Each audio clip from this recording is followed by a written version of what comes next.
আমরা সবাই উঠেই দাঁড়াবো, কারণ বন্দে মাতরম দিয়ে আমাদের এই কার্যক্রম আমরা শুরু করব। আমরা অপেক্ষা করব আমাদের সমস্ত সম্মানীয় মঞ্চের অতিথিরা তারা নিজ নিজ জায়গায় স্থান গ্রহণ করবেন।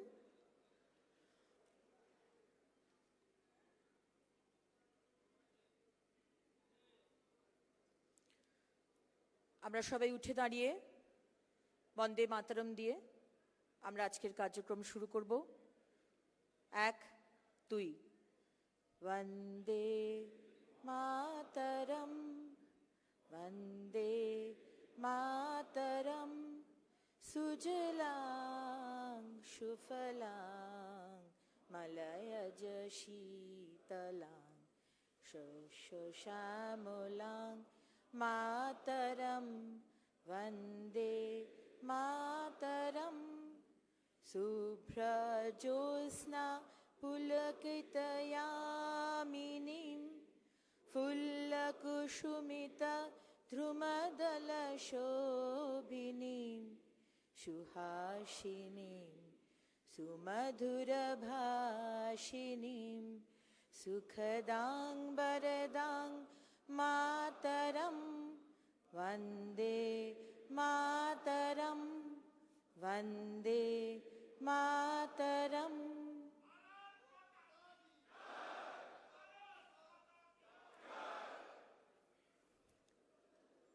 আমরা এবার আমাদের সংবর্ধনা অনুষ্ঠানে যাব। আমাদের যারা ভলেন্টিয়ার রয়েছেন তারা রেডি থাকবেন।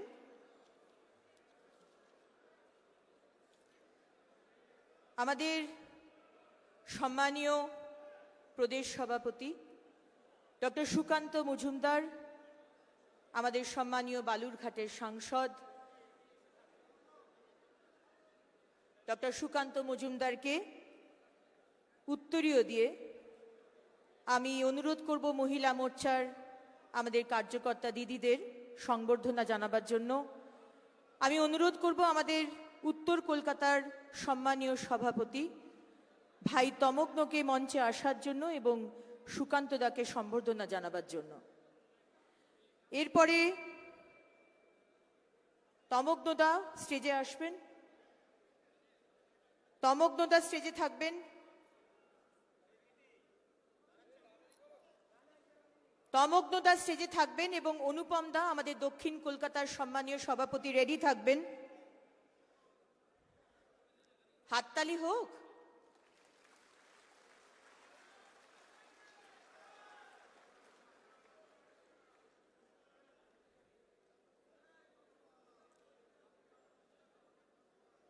আমাদের একটি অত্যন্ত সুন্দর মা দুর্গার মূর্তি দিয়ে আমাদের প্রদেশ সভাপতি ডক্টর সুকান্ত মজুমদারকে সংবর্ধনা জানানো হচ্ছে।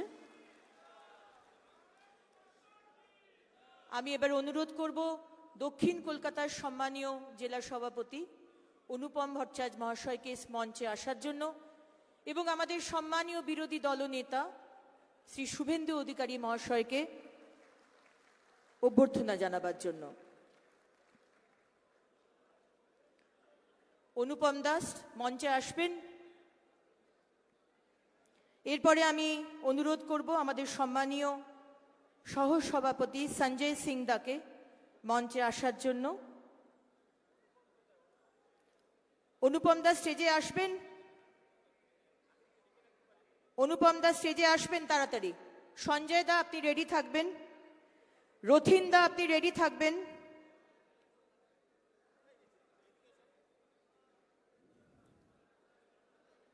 সঞ্জয় দা আপনিও মঞ্চে আসবেন।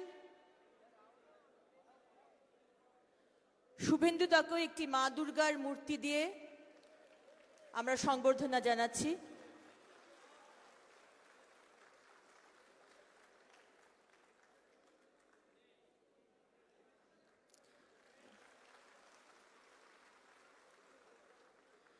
আমি অনুরোধ করব এবার সঞ্জয় সিং দাকে আমাদের সম্মানীয় প্রভারী সুনীল বানসালজিকে সংবর্ধনা জানাবার জন্য।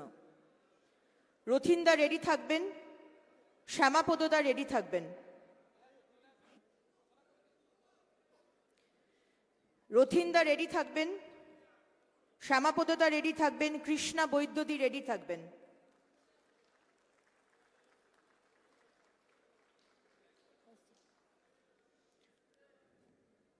রথিনদা, আপনাকে অনুরোধ করব মঞ্চে আসার জন্য এবং আমাদের সম্মানীয় প্রভারী মঙ্গল পাণ্ডেজিকে সংবর্ধনা জানাবার জন্য।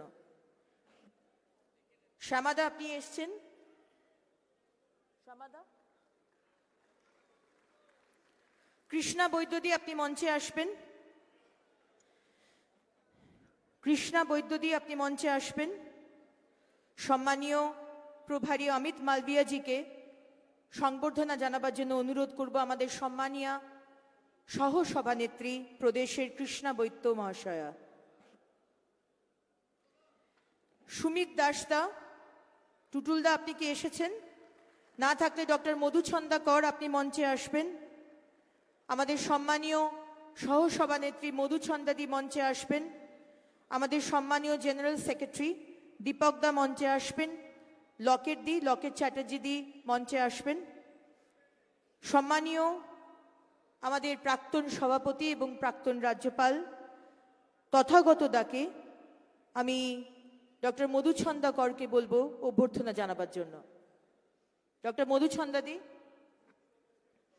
দীপকদা আপনি তথাগত দাকে যদি অভ্যর্থনা জানান, আপনাকে মঞ্চে আসার জন্য অনুরোধ করব। লকেটদি আপনি একটু মঞ্চে আসবেন।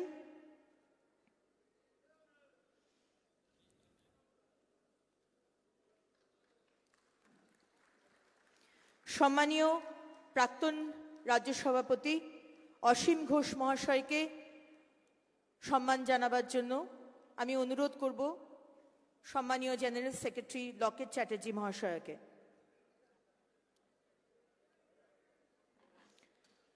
অনুরোধ করব সম্মানীয় চিফ হুইপ এবং বিধায়ক শঙ্কর ঘোষ মহাশয়কে মঞ্চে আসার জন্য। শঙ্করদা আপনি মঞ্চে আসবেন এবং গোপাল সাহা মহাশয় আপনিও মঞ্চে আসবেন। গোপালদা এসেছেন? শঙ্করদা এসেছেন? শঙ্করদা মঞ্চে আসুন। গোপাল সাহা মহাশয় মঞ্চে আসবেন। প্রিয়াঙ্কা টিব্রিওয়াল মহাশয়া মঞ্চে আসবেন। অশোক ডিন্ডা মহাশয় মঞ্চে আসবেন।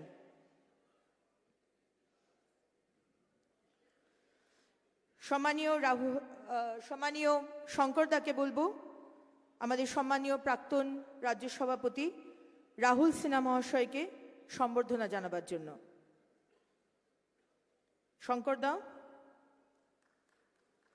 হাততালি হোক জোরে।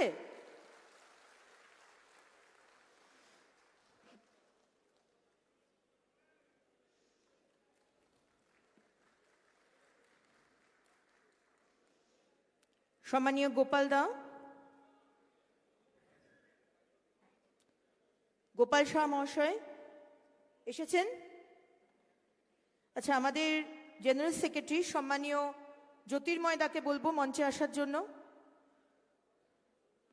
আমাদের সম্মানীয় প্রাক্তন সভাপতি প্রাক্তন সাংসদ দিলীপ ঘোষ মহাশয়কে সম্মান জানাবার জন্য অনুরোধ করব আমাদের সম্মানীয় জেনারেল সেক্রেটারি এবং সাংসদ জ্যোতির্ময় সিং মাহাতোকে। প্রিয়াঙ্কাদি এসেছেন, প্রিয়াঙ্কা টিব্রিওয়াল মহাশয়।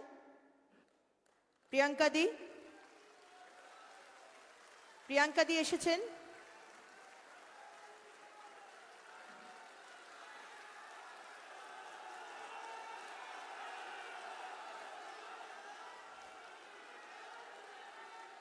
আমি এবার অনুরোধ করব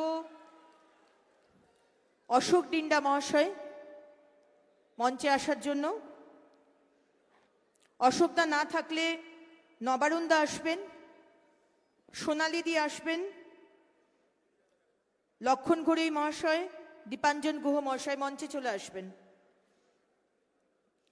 আমাদের সম্মানীয় সাধারণ সম্পাদক সংগঠন শ্রী অমিতাভ চক্রবর্তী মহাশয়কে সম্মান জানানোর জন্য আমি অনুরোধ করব অশোক ডিন্ডা মহাশয়কে।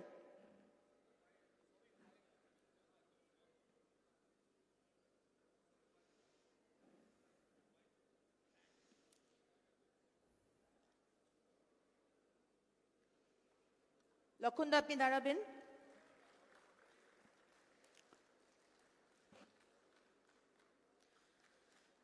আমাদের সম্মানীয় বিধায়ক এবং সম্পাদক শ্রী লক্ষণ ঘড়ুই মহাশয়কে অনুরোধ করব আমাদের সম্মানীয় যুগ্ম সাধারণ সম্পাদক সংগঠন শ্রী সতীশ ঢোন মহাশয়কে সম্বর্ধনা জানাবার জন্য।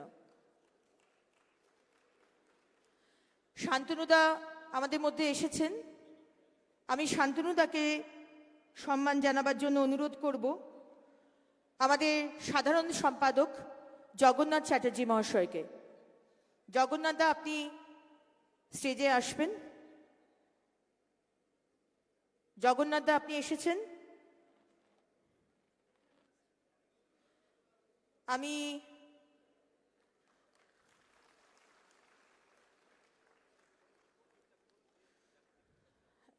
সোনালী মুর্মুদি আমাদের সম্মানীয় সম্পাদিকা, সোনালীদিকে অনুরোধ করব আমাদের সম্মানীয় সাংসদ এবং মন্ত্রী শ্রী শান্তনু ঠাকুর মহাশয়কে সম্মান জ্ঞাপন করার জন্য। হাততালি হোক।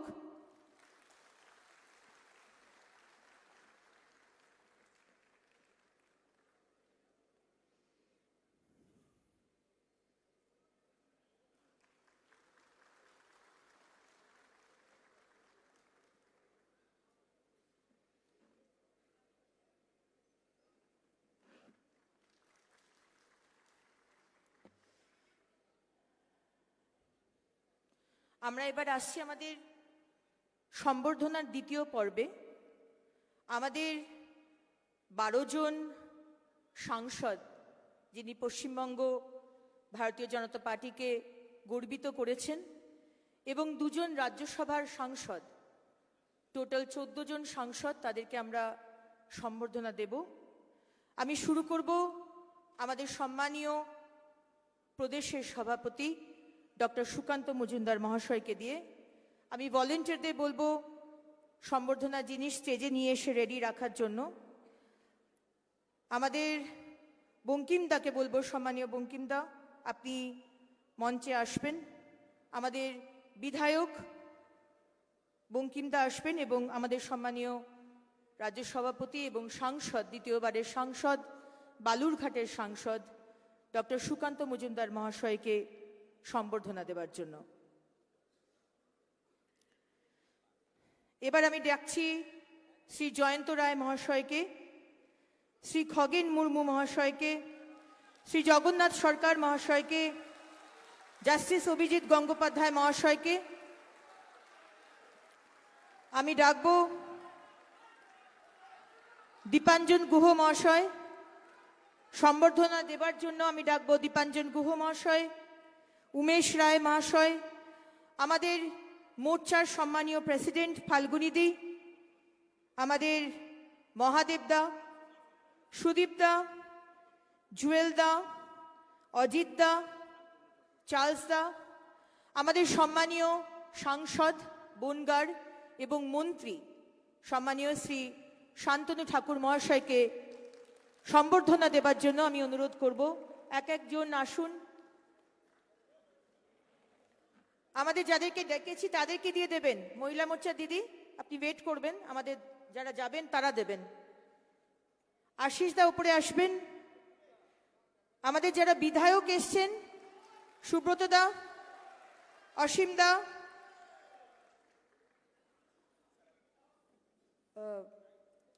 এমএলএরা একটু উপরে আসবেন। জয়ন্ত দা আসবেন, খগেন দা, জগন্নাথ দা, জাস্টিস অভিজিৎ গঙ্গোপাধ্যায় মহাশয়, জ্যোতির্ময় সিং মাহাতো, যারা এসছেন উপরে এক একজনকে দিন।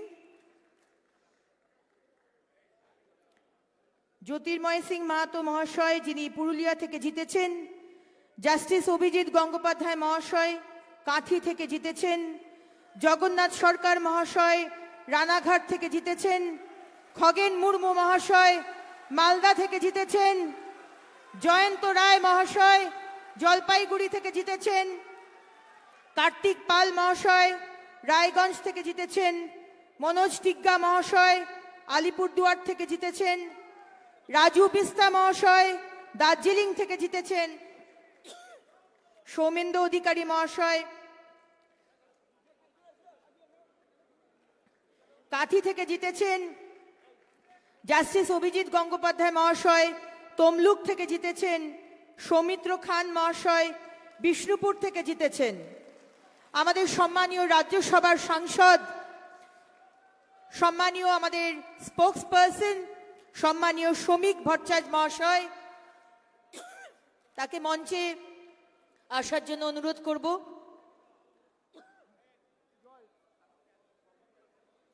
এবং আমাদের সম্মানীয় অনন্ত মহারাজজিকে মঞ্চে আসার জন্য অনুরোধ করব। সম্মানীয় রাজ্যসভার সাংসদ।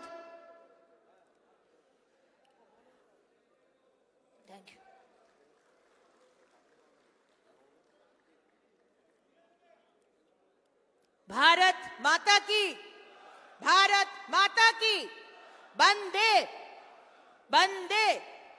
बीजेपी जिंदाबाद, बीजेपी जिंदाबाद। শ্রমিকদা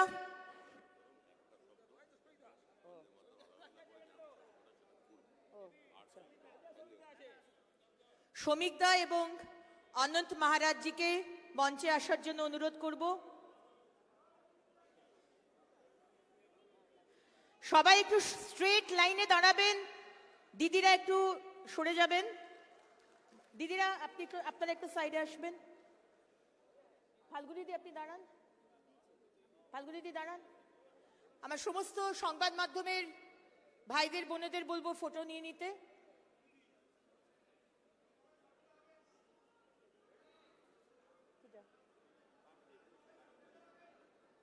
হ্যাঁ, ওটা আবার চেঞ্জ করলো, বলে দিচ্ছি।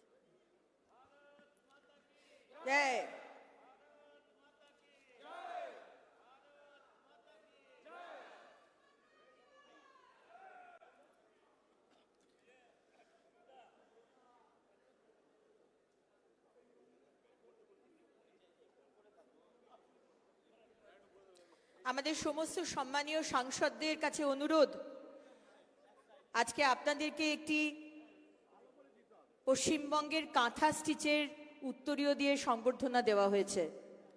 আপনারা যদি সেই উত্তরীয় পড়ে থাকেন আমাদের খুব ভালো লাগবে। আমরা এবার আমাদের তৃতীয় পর্বে চলে আসছি। আমাদের সম্মানীয় সভাপতি এবং বালুরঘাটের সাংসদ ডক্টর সুকান্ত মজুমদার মহাশয় তার বক্তব্য রাখবেন।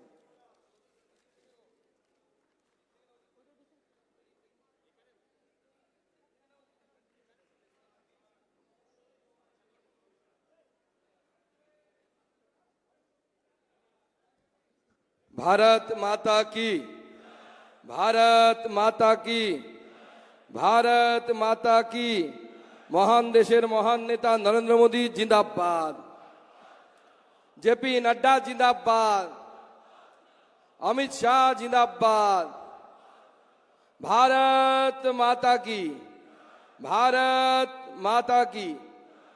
बंधुगण, आज के लोकसभा निर्वाचनेर पर আমরা এত বৃহৎ আকারে প্রথমবার এই বিজেপি পরিবার তারা একত্রিত হচ্ছি। আমাদের রাজ্যের যে কার্য সমিতি আছে সেই বর্ধিত কার্য সমিতির বৈঠকে আপনারা এসেছেন। প্রথমেই রাজ্য সভাপতি হিসেবে আমার কর্তব্য অনুযায়ী আপনাদেরকে আমি হৃদয়ের অন্তঃস্থল থেকে স্বাগত জানাচ্ছি এবং অভিনন্দন জানাচ্ছি আপনাদের পরিশ্রমের জন্য, আপনাদের কাজের জন্য। মঞ্চ উপবিষ্ট আছেন আমাদের সম্মানীয় বিরোধী দলনেতা মাননীয় শুভেন্দু অধিকারী মহাশয়। উপস্থিত আছেন আমাদের সুনীল বানসালজি, আমাদের প্রভারী এবং রাষ্ট্রীয় মহামন্ত্রী। উপস্থিত আছেন মাননীয় মঙ্গল পাণ্ডেজি, যিনি বিহারের ভারপ্রাপ্ত মন্ত্রী এবং আমাদের ইনচার্জের দায়িত্ব সামলাচ্ছেন। উপস্থিত আমাদের সকলের শ্রদ্ধেয় নেতা, আমাদের প্রাক্তন সর্বভারতীয় সভাপতি মাননীয় শ্রী সর্বভারতীয় সহসভাপতি মাননীয় শ্রী দিলীপ ঘোষ মহাশয়। উপস্থিত আমাদের রাহুল দা, আমাদের আরেকজন প্রাক্তন সভাপতি এবং রাষ্ট্রীয় সম্পাদক।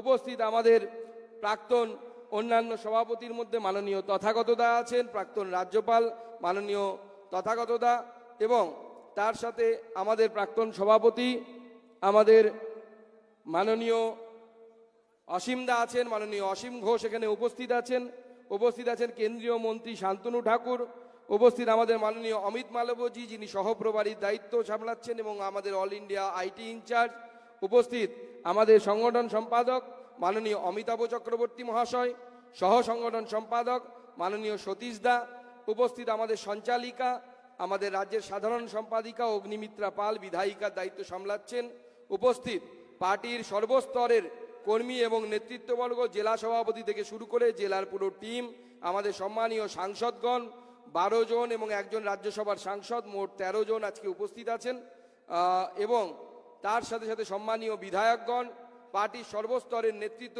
জোন বিভাগ থেকে শুরু করে ইনচার্জ যারা আছেন তাদের প্রত্যেককে আমি গৈরিক অভিনন্দন জানাই। বন্ধুগণ, আপনাদেরকে আমি পূর্বেই স্বাগত জানিয়েছি এবং তার সাথে আমি দু একটি কথা যা আমার মনের মধ্যে অনুরণিত হচ্ছে সেই কথা আপনাদের সঙ্গে আমি শেয়ার করতে চাই, আমার কথা আপনাদের সামনে রাখতে চাই। আমরা এইবার লোকসভা নির্বাচনে সকলে মিলে পরিশ্রম করেছি, অক্লান্ত পরিশ্রম করেছি। আমাদের সিট আমরা 12টা পেয়েছি। সংখ্যাতত্ত্বের বিচারে দেখতে গেলে 18টি আমাদের সিট ছিল, সেখান থেকে হয়তো আমরা 12টাতে পৌঁছে গেছি, কিছুটা পিছিয়ে গেছি। সেটা অ্যাকসেপ্ট করতে বা গ্রহণ করতে আমাদের কোনো অসুবিধে নেই। কিন্তু আমার যেটা মনে হয় যে গণতন্ত্রে এটা ঠিকই যে জয় পরাজয় ঠিক হয় ভোটের মধ্য দিয়ে, এটা 100 ভাগ ঠিক। কিন্তু তার সাথে আমার যেটা মনে হয় যে এই সাময়িক পিছিয়ে যাওয়া, যেটা অনেকে বলছেন যে বিজেপি হেরে গেছে, আমার বক্তব্য বিজেপি হেরে গেলেও বিজেপি হারিয়ে যায়নি। বিজেপি এখনই পশ্চিমবঙ্গের রাজনীতিতে ততটাই প্রাসঙ্গিক আছে যতটা আগে ছিল।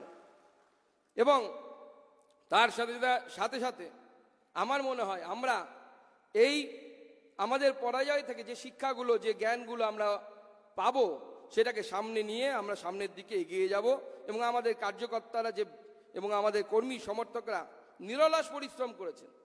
এই পরিশ্রমের পুঞ্জীবিত ফল আমরা দেখতে পাবো। পরিশ্রম কোনো এই পৃথিবীতে কোনো একদম বিফলে যেতে পারে না। আজকে মনে রাখুন, আমাদের অনেক নেতা আছেন যারা হয়তো বছরের পর বছর দাঁড়িয়েছেন, ভোটে জিততে পারেননি, হেরে গেছেন, কিন্তু মনে রাখবেন সেই সময়ে তারা ভোটে দাঁড়ানোর সাহস দেখিয়েছিলেন, যে সময় বিজেপিকে উত্তর ভারতের পার্টি এবং কলকাতাতে বড় বাজারের পার্টি বলা হতো। কিন্তু তারা দাঁড়িয়েছিলেন কেন? সাহস জুগিয়েছিলেন এবং তাদের এই সাহসের ফল পরবর্তী সময় পেয়েছি, আমরা এখনো পাচ্ছি। এবং এই রকম কন্টিনিউয়াস ওয়ার্কের মাধ্যমে একটি রাজনৈতিক দল সামনের দিকে এগিয়ে যায়।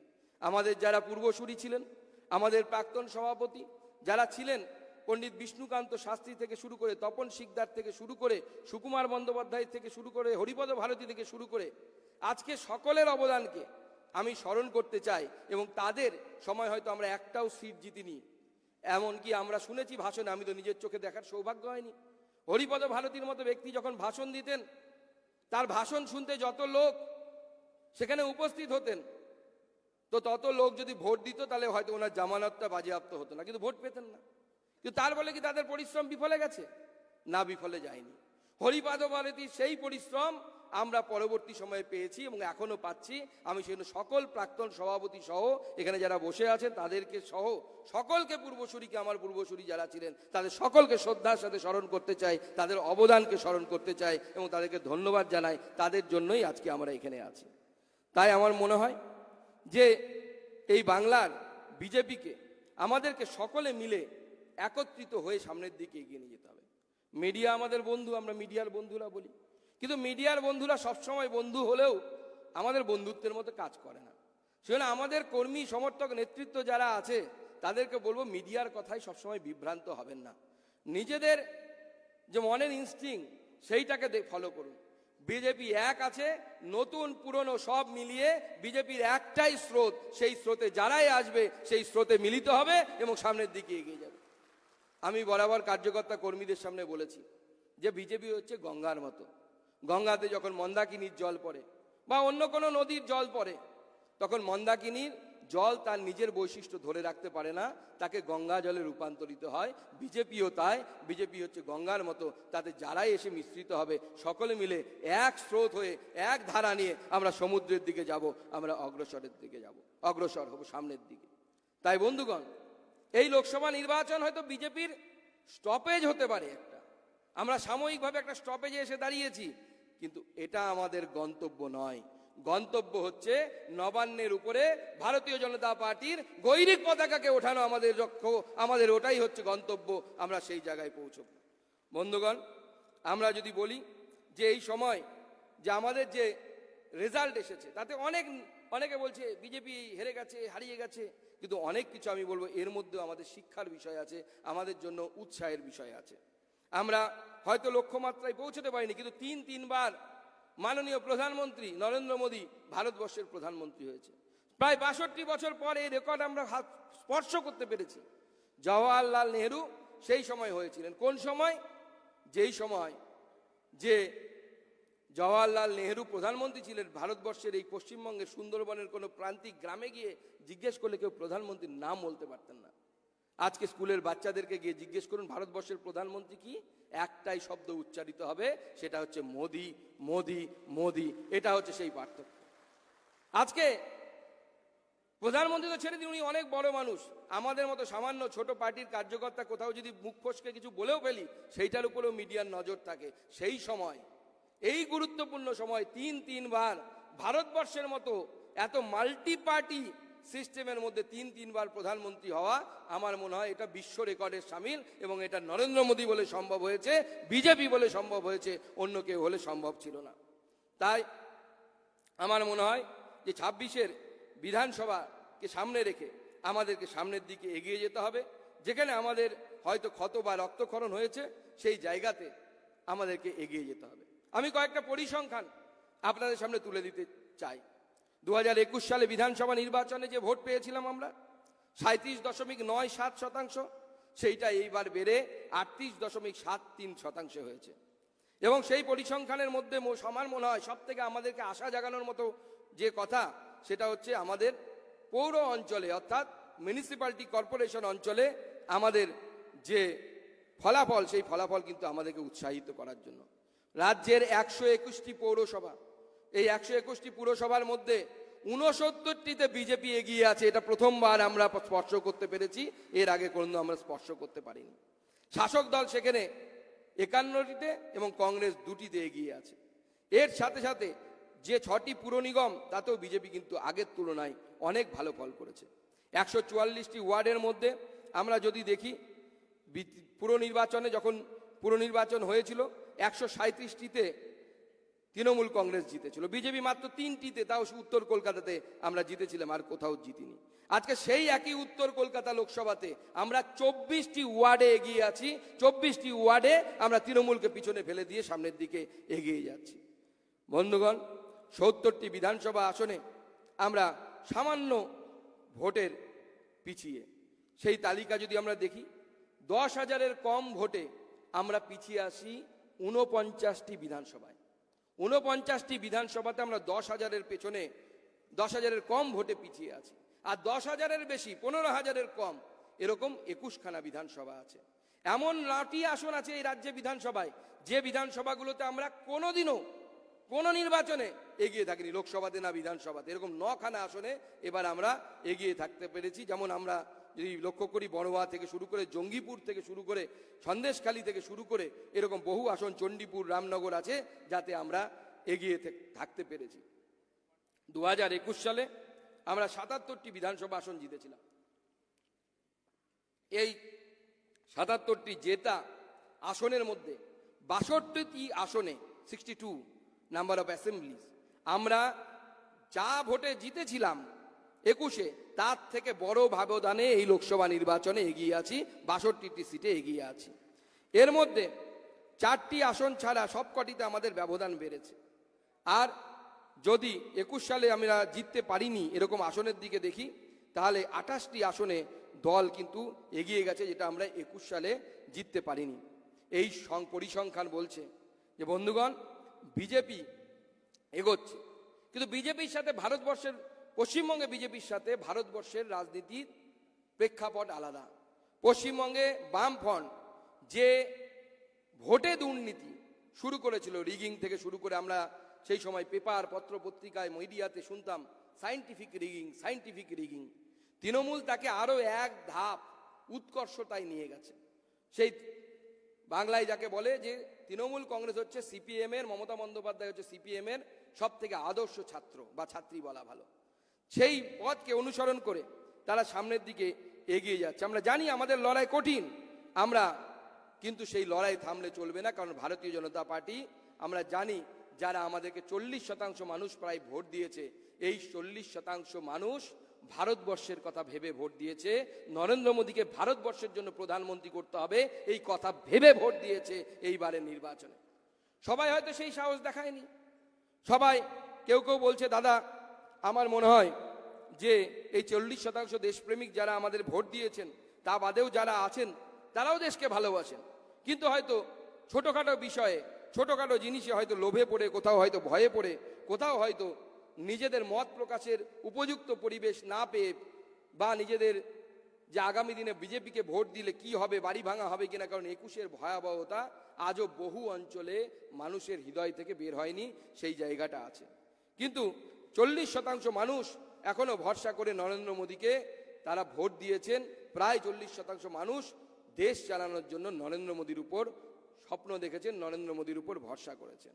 তারা দেখেছেন যে সকলের পাকা বাড়ি, পানীয় জল, বিদ্যুৎ, পরিকাঠামো, জেলের পরিকাঠামো, পাশ্চাত্য দেশের মতো উন্নয়ন, আমাদের বুলেট ট্রেন আগামী দিনে ভারতবর্ষকে সামনের দিকে এগিয়ে যাবে। তারা দেখেছেন যে কাশ্মীর অশান্ত ছিল, সেই কাশ্মীরকে শান্ত করার মতো পদক্ষেপ মাননীয় প্রধানমন্ত্রীর নেতৃত্বে হয়েছে, এবং এই সফলতাকে আগামী 5 বছর যেন ধরে রাখা যায় সেজন্য পশ্চিমবঙ্গের মানুষ, দেশপ্রেমিক মানুষ, 40% মানুষ তারা আমাদের ভারতীয় জনতা পার্টিকে ভোট দিয়েছে। এবং তাদের কথা মাথায় রেখে আমাদের ঘরে বসে থাকলে হবে না, চুপ করে থাকলে হবে না, রাস্তায় নামতে হবে। এই 40% মানুষের ভোটের দেয়া ভোটের মর্যাদা দেওয়ার জন্য আমাদেরকে রাস্তায় নামতে হবে, তৃণমূল কংগ্রেসের বিরুদ্ধে আমাদেরকে লড়তে হবে, আমাদেরকে ঝাঁপিয়ে পড়তে হবে। তাই বন্ধুগণ, মোদীজি যখন এসে ভোট দেশ গড়ার কথা বলেছিলেন, মানুষ ভরসা করেছিলেন এবং এই মানুষরা আমাদেরকে ভোট দিয়েছিলেন। কিন্তু কিছু মানুষ হয়তো 1000-1200 টাকার মোহ থেকে হয়তো বেরোতে পারেনি। অনেকে বলছেন যে দাদা লক্ষ্মীর ভাণ্ডারের প্রভাব হয়তো ভোটে পড়েছে। আমি জানি না, আগামী দিনে সেটা নিয়ে হয়তো যখন অ্যানালাইসিস করা হবে তখন হয়তো আমরা এর সঠিক কারণ দেখতে পারবো। কিন্তু আমার মনে হয় যে অবশ্যই এটা একটি কারণ হতেই পারে, একে অস্বীকার করা যায় না। তাই আমাদের ঘরে ঘরে গিয়ে বলতে হবে যে মা হয়তো 1000 টাকা বা 1200 টাকা পাচ্ছে, কিন্তু তার ছেলে কাজের খোঁজে অন্য রাজ্যে পরিযায়ী শ্রমিক হিসেবে যেতে হচ্ছে। যে 1000 টাকা 1200 টাকা মায়ের পকেটে দেয়া হচ্ছে, মায়ের কাছে দেয়া হচ্ছে, মায়ের আঁচলে দেয়া হচ্ছে, সিএসসি বা WBSEDCL সেটা বিদ্যুৎ বিলের মাধ্যমে অন্যদিকে কেড়ে নিয়ে পকেট মারি করে চলে যাচ্ছে। তাই তৃণমূল কংগ্রেস সরকারের ও রোলটা ঠিক অনেকটা পকেট মারের মতো। সামনে আপনাকে 1000 টাকা 1200 টাকা দিচ্ছে, ঠিক পেছন থেকে পকেটটা মেরে ইলেকট্রিক বিল, মদের দাম, পেট্রোলের দাম, পেট্রোলের উপরে ডিজেল বসানো, তরি তরকারির দাম, তাতে তৃণমূল ফোরেদের মার্জিন, তাতে কাটমানি, এর মাধ্যমে তারা পকেট মানি করে নিয়ে যাচ্ছে। তাই আজকে মাননীয় মুখ্যমন্ত্রীর দেয়া এই আশ্বাসে কিছু মানুষ হয়তো বোকা হয়েছে। তারা হয়তো ভুলে গেছেন যে মাননীয় মুখ্যমন্ত্রী, আমরা যে সনাতন সংস্থাগুলোকে শ্রদ্ধার সাথে নাম স্মরণ করি, ভারত সেবাশ্রম সংঘ, যেখানে হয়তো অনেক বাঙালি ভোগ খেতে যান, বেড়াতে গিয়ে তীর্থস্থানে গিয়ে তাদের আশ্রমে আশ্রয় নেন, কিন্তু ভারত সেবাশ্রম সংঘের প্রতি ব্যবহার করা মুখ্যমন্ত্রীর কটূক্তি তারা হয়তো ভোটের দিন ভুলে গেছিলেন। আজকে যারা রামকৃষ্ণ মিশন বেলুর মঠে হয়তো হাত জোড় করে বসে থাকেন, ভোগের লাইনে রামকৃষ্ণ পরমহংস দেবের নাম নিয়ে দাঁড়ান, তারা হয়তো ভোটের দিন ভুলে গেছিলেন যে মাননীয় মুখ্যমন্ত্রী সেই রামকৃষ্ণ মিশন সম্পর্কে কি বলেছিলেন। যারা ইস্কন মন্দিরকে বার্ষিক পিকনিকের জায়গায় পরিণত করেন কিছু মানুষ, তাদের কথা আমি ধরছি না, তারা হয়তো ভুলে গেছিলেন যে অর্পিতার বাড়ি থেকে কত টাকা পাওয়া গেছিল। তারা হয়তো ভুলে গেছিলেন জ্যোতিপ্রিয় মল্লিক কেন গ্রেপ্তার হয়েছিলেন। তারা হয়তো ভুলে গেছিলেন যে পুকুর থেকে মাছ ওঠে, সেই পুকুর থেকে মোবাইলও ওঠে আজকে তৃণমূলের বিধায়ক জীবনকৃষ্ণ ঘোষের দৌলতে। তাই আমার মনে হয় যে কিছু মানুষ হয়তো মনে করেছিলেন যে কোনো সন্ন্যাসীর অপমান হলো, কে দুর্নীতি করেছে এটা ভেবে লাভ নেই, আমি তো 1000 টাকা পাচ্ছি, আমার তো পকেট ভরছে। তাই এই ভোটাররা হয়তো কয়লা গরু পাচারের কথা জেনেও, চুরির কথা জেনেও তৃণমূলকে দোষের ভাগী করেনি। হয়তো বলেছে তৃণমূলটা চোর, কিন্তু বংশটা ভালো বংশ। আমরা হয়তো সোশ্যাল মিডিয়ায় কৌতুকের স্বরে এই বিষয়গুলো দেখি, কিন্তু আজকে যারা মাননীয় প্রধানমন্ত্রী যে 10 বছরের কাজ, উজ্জ্বলা যোজনা, বাড়িতে শৌচাগার, বন্দে ভারত ট্রেন, কাছের স্টেশনকে অমৃত ভারত স্টেশনে রূপান্তরিত করা, তারা হয়তো এই উন্নয়নগুলোকে ভেবেছেন যে মাননীয় প্রধানমন্ত্রী তো দেবেনই, ভোট দিলেও দেবেন, না দিলেও দেবেন, তার থেকে বরঞ্চ আমি তৃণমূল কংগ্রেসকে ভোট দিয়ে হয়তো কিছুটা টাকা নিজের জন্য জোগাড় করে নিই। তাই এই ভয় থেকে মানুষকে আমাদেরকে বের করতে হবে। আমরা পাশের রাজ্য উড়িষ্যাতে আমরা মাসে 4200 টাকার ব্যবস্থা করেছি, বছরে 50,000 টাকা করে দেয়া হচ্ছে। আমাদের লাডলি বেহেন যোজনার মাধ্যমে মধ্যপ্রদেশে পশ্চিমবঙ্গের থেকে অনেক বেশি টাকা দেয়া হচ্ছে। ভারতীয় জনতা পার্টি 26 সালে ক্ষমতায় এসে এই লক্ষ্মীর ভাণ্ডারের জায়গায় প্রয়োজনে অন্নপূর্ণা ভাণ্ডার চালু করে আমাদের মহিলাদেরকে আরো বেশি টাকা দেওয়ার ব্যবস্থা করবে। এটা মানুষের কাছে আমাদেরকে বোঝাতে হবে, মানুষের কাছে আমাদেরকে পৌঁছে দিতে হবে। তাই আমার মনে হয় যে এই লড়াই, যে 40% ভোট আমরা পেয়েছি, এই লড়াই থামিয়ে দেওয়ার লড়াই নয়, আগামী দিনে এই লড়াইকে রাস্তায় নিয়ে যাওয়ার লড়াই। সেজন্য বর্ধিত বিদ্যুৎ মাশুল থেকে শুরু করে তরিতরকারির দাম বৃদ্ধি, হকার উচ্ছেদ থেকে শুরু করে এই সমস্ত বিষয় নিয়ে আগামী দিনেও ভারতীয় জনতা পার্টি রাস্তায় নামবে এবং আমাদের সকল নেতৃত্ব একত্রিত হয়ে আমরা মমতা বন্দ্যোপাধ্যায়ের ঘুম ছাড়িয়ে তারপরে ছাড়বো। আমরা স্তব্ধ হব না, আমরা আমাদের যাত্রা বন্ধ করব না। এবং আমাদের কারা করবে এটা? এই নেতৃত্ব দেওয়ার জায়গায় আপনারা আছেন। তাই আমি আজকের দিনে এই সুর আপনাদের মধ্যে বেঁধে দিয়ে আমার বক্তব্যকে শেষ করতে চাই যে আগামী দিনে এই লড়াই আমরা আরো জারি রাখবো, আরো জোরদার লড়াই হবে। সমস্ত নেতৃত্ব একত্রিত হয়ে, আমাদের মধ্যে মতবিরোধ থাকতে পারে কিন্তু মনোবিরোধ হওয়া উচিত নয় এবং হবেও না।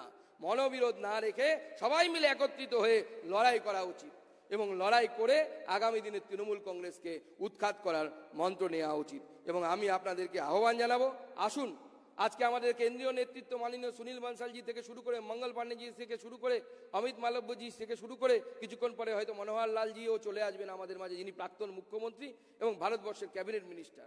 এদের সকলকে সাক্ষী রেখে আমরা প্রতিজ্ঞা নিই যে তৃণমূল কংগ্রেসের যে অত্যাচারী সরকার চলছে, যে সরকার পরিযায়ী শ্রমিক, সেই সরকার পরিযায়ী শ্রমিক তৈরি করেছে, যে সরকার মহিলাদের উপর অত্যাচার করছে, নগ্ন হয়ে পড়ে আছে মহিলারা।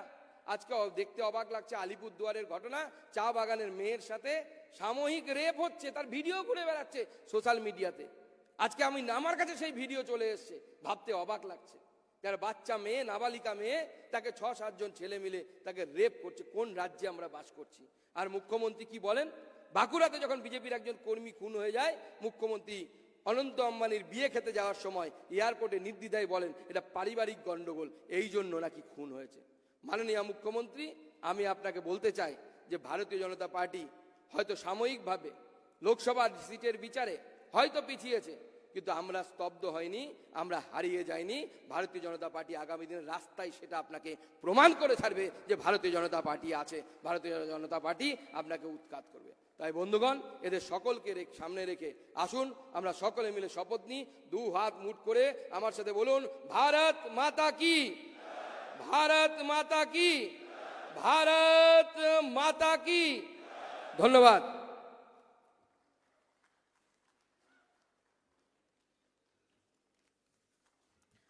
ধন্যবাদ জানাই আমাদের সম্মানীয় রাজ্য সভাপতি এবং বালুরঘাটের সাংসদ ডক্টর সুকান্ত মজুমদার মহাশয়কে। এবার আমি অনুরোধ করব আমাদের সম্মানীয় বিরোধী দলনেতা শ্রী শুভেন্দু অধিকারী মহাশয়কে মঞ্চে আসার জন্য।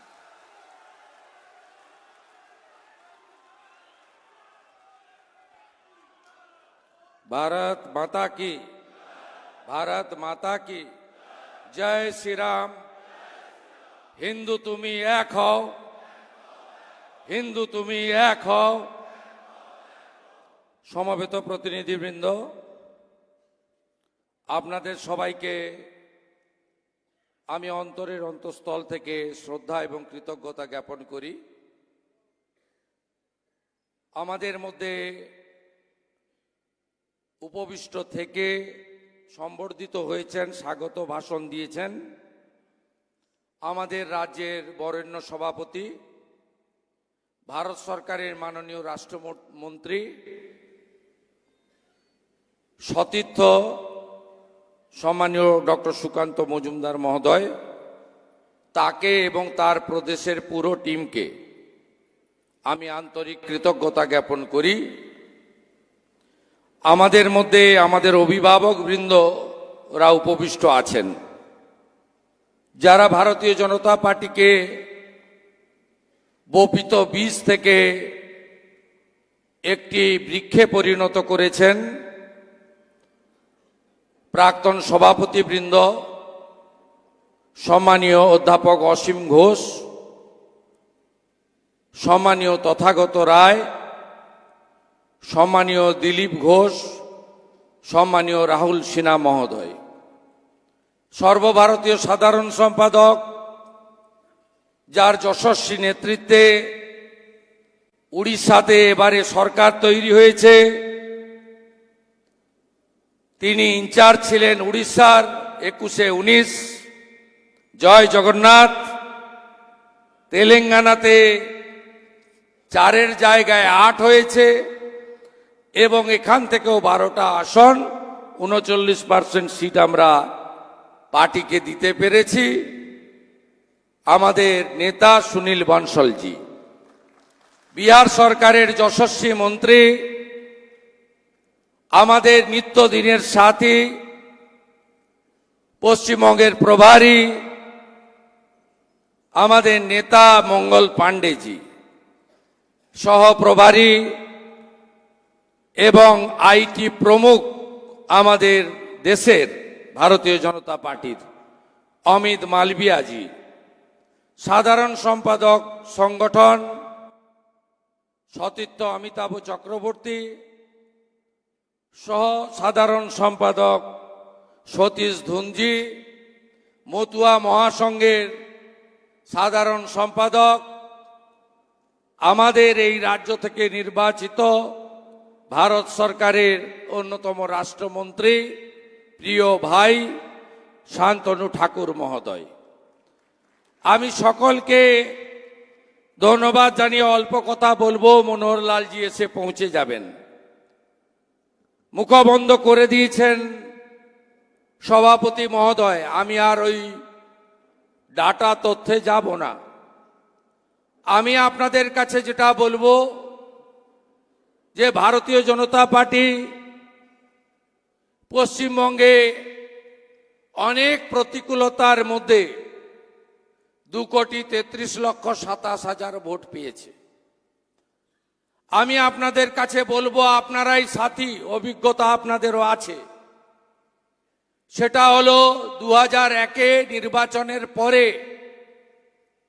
তৃণমূল কংগ্রেসের জেহাদিরা, জঙ্গিরা পুলিশকে সাথে নিয়ে বিজেপির বুথ লেভেল সংগঠনকে একদম ভেঙে চুরে তছনছ করে দিয়েছিল। টার্গেট কারা ছিলেন?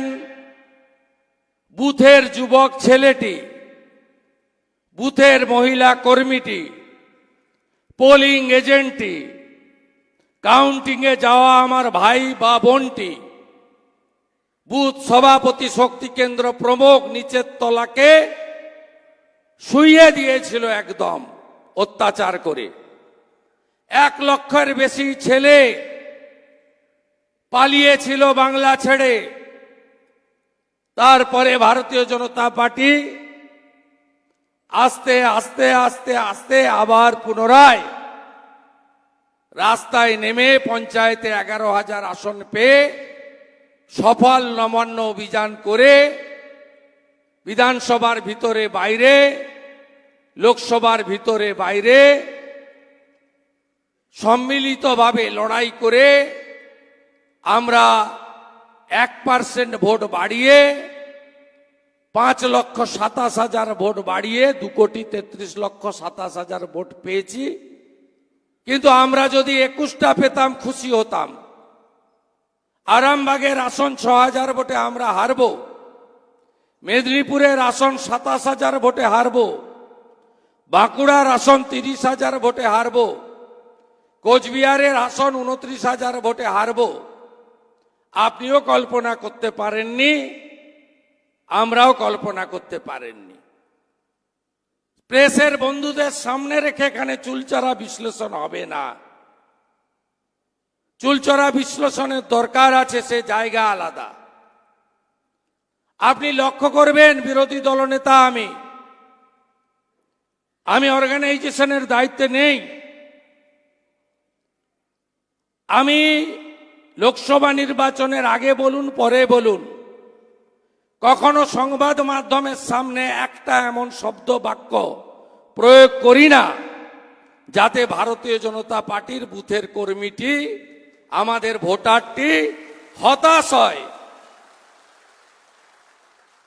আমি এটা কন্টিনিউ করব।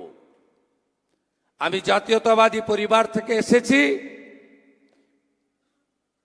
মুকুল রায়ের মতো সব কেড়ে নেওয়ার পরে আমি বিজেপিতে আসিনি, আমি সব ফেলে দিয়ে বিজেপিতে এসেছি। এবং বিজেপি এবং সনাতন ভারতীয় সংস্কৃতি এবং রাষ্ট্রবাদ, এখানেই আমার রিটায়ারমেন্ট হবে, এটুকু আমি আপনাদের কাছে কমিটমেন্ট করতে চাই। অনেক দূরে পৌঁছে গেছি আমরা। আমার সংগঠনের ব্যাপারে যা বক্তব্য ছিল আমি সুনীলজিকে দিল্লিতে গিয়ে বলে এসেছি 1 to 1। উনি আমাকে উনার প্রেসিয়াস 45 মিনিট দিয়েছেন।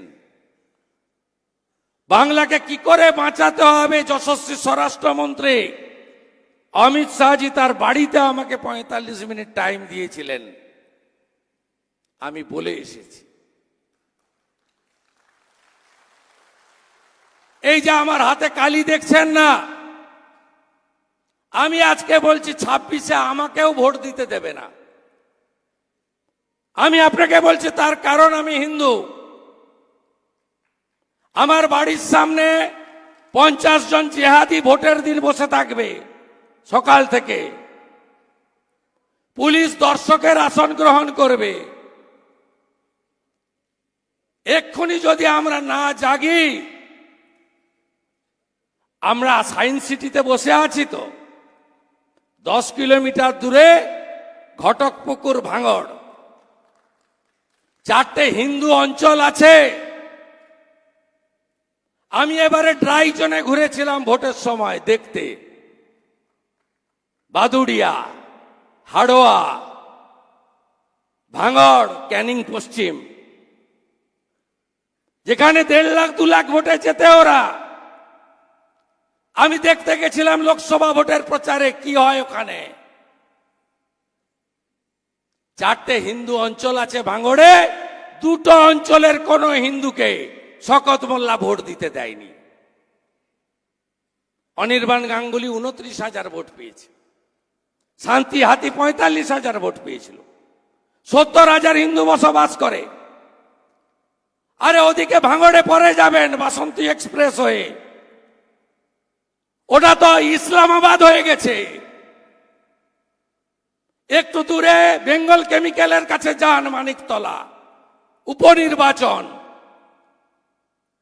একটা হিন্দু, আর হিন্দি কথা বললে তো ছেড়ে দেন, ঘর থেকে নামতে দেয়নি। 11টা হাউসিং, একজনকে ভোট দিতে দেয়নি। এপিক নিয়ে ভোট হয়নি, স্লিপে ভোট হয়েছে। আমরা যদি না আটকাতে পারি, পশ্চিমবঙ্গ বিজেপির ক্ষমতায় আসার দরকার নেই, ছিল না। আই এম নট অলসো হারি। আমার ফ্যামিলি ওই ব্রিটিশের আমল থেকে পেয়ে আসছে। ইউনিয়ন বোর্ডের চেয়ারম্যান কেনারাম অধিকারী, বাসুদেবপুর, বিপিন অধিকারী ব্রিটিশের জেলে, 70 সালের পুরো প্রধান শিশির অধিকারী, শুভেন্দু 95 সালের কাউন্সিলর, শিশির বাবু 82 এমএলএ, 2বার এমপি, 4বার এমএলএ। আমার we not don't need anything,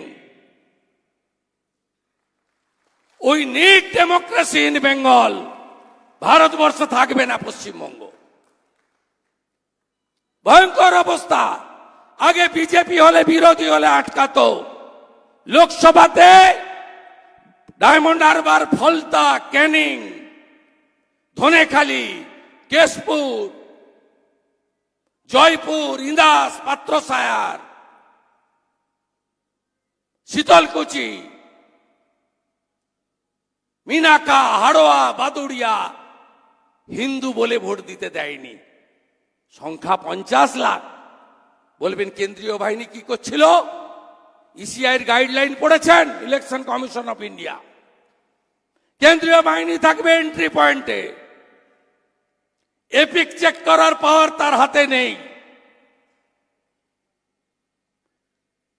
আমরা পশ্চিমবঙ্গ থেকে আওয়াজ উঠাতে হবে, উপদ্রুত এরিয়া আইন লাগু করে এখানে ভোট করতে হবে। উই ডোন্ট ওয়ান্ট 356 নবান্ন আমরা চাই না। যেদিন ভোটে জিতবো সেদিন ঢুকবো। কে বলেছে পিছনের দরজা দিয়ে ক্ষমতায় আসতে চাই আমরা? আমরা গুন্ডা, জিহাদি, জঙ্গি। ইটার থেকে আনসার গিয়ে রায়গঞ্জে ভোট লুট করলো, চাপড়া নদিয়া থেকে গুন্ডারা এসে রানাঘাটে ভোট লুট করলো, স্বরূপনগর থেকে গুন্ডারা গিয়ে বাদুড়িয়ায় মতুয়া হিন্দুদের ভোট আটকালো, বেলেঘাটার সচিন সিং, রাজু নস্কর গিয়ে মানিকতলা লুট করলো। আমরা উপদ্রুত এরিয়া আইন কার্যকর করে এই গুন্ডাদের ভোটের দিন বাড়িতে তালা চাবি দিয়ে আটকে রাখতে চাই।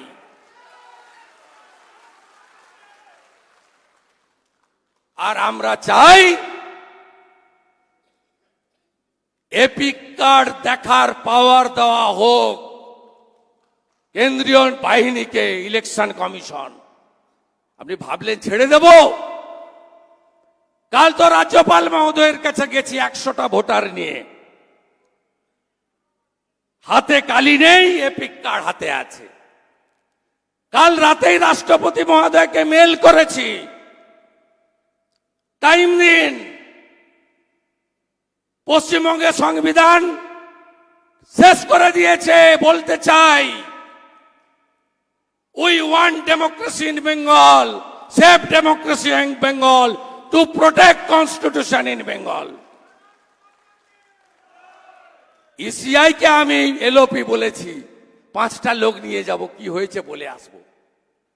ওয়েবকাস্টিং, ওয়েবকাস্টিং এর লাইভ অ্যাক্সেস কেন ক্যান্ডিডেটদের দেবেন না? রায়গঞ্জে 371 জন প্রিজাইডিং পোলিং এর নাম আমি প্রকাশ করেছি। আমি ছাপিয়ে দিয়ে দেবো আপনাদের, আমার সোশ্যাল মিডিয়া হ্যান্ডেল দেখে নেবেন। এই জিনিস বদলাতে হবে। ভারতীয় জনতা পার্টির সাংগঠনিক দুর্বলতা, নেতৃত্বের ব্যর্থতা, এসব পরে হবে। मनोहर लाल जी एसेन, मनोहर लाल जी स्वागतम, मनोहर लाल जी स्वागतम, मनोहर लाल जी स्वागतम, मनोहर लाल जी आगे बढ़ो, बंगाल आपके साथ है। আমি শেষ করব। আমি বলে দিয়েছি যা বলার। লড়াই চলছে, চলবে। সবাই লড়বেন তো? আগের মতো লড়বো তো? একসাথে লড়বো তো? সবাই মিলে লড়বো, আমরা জিতবো। হিন্দু বাঁচাবো, সংবিধান বাঁচাবো। আর বলবো, আমিও বলেছি রাষ্ট্রবাদী মুসলিম, আপনারাও বলেছেন সবকা সাথ সবকা বিকাশ। আর বলবো না, বলবো जो हमारे साथ हम उनका साथ, जो हमारे साथ, जो हमारे साथ, जो हमारे साथ, हम उनका साथ। सबका साथ सबका विकास बंद करो, নো নিড সংখ্যালঘু মোর্চা। ভালো থাকুন। জয় শ্রীরাম, জয় শ্রীরাম, জয় শ্রীরাম।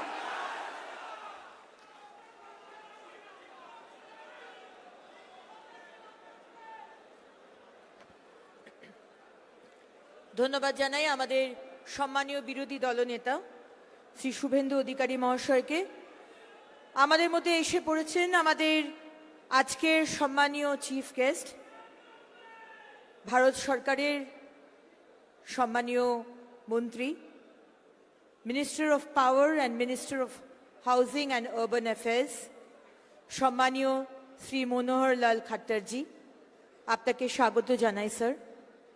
আমি আমাদের ভলেন্টিয়ারদের বলবো, প্রথমেই আমরা আমাদের সম্মানীয় চিফ গেস্ট মনোহর লালজিকে সম্মান জানাবো উত্তরীয় এবং ফুলের স্তবক দিয়ে, এবং তার সঙ্গে মা দুর্গার একটি সুন্দর ছবি দিয়ে ভলেন্টিয়ারদের বলবো মঞ্চে নিয়ে আসার জন্য।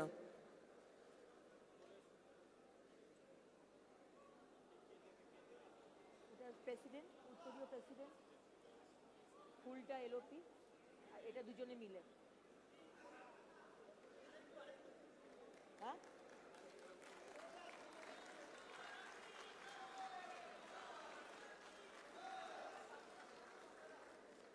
সামনেটা ছেড়ে দেবেন ফুল যাতে ছবিটা আসে। দিদিরা ভলেন্টিয়ার্সরা সরে যাবেন।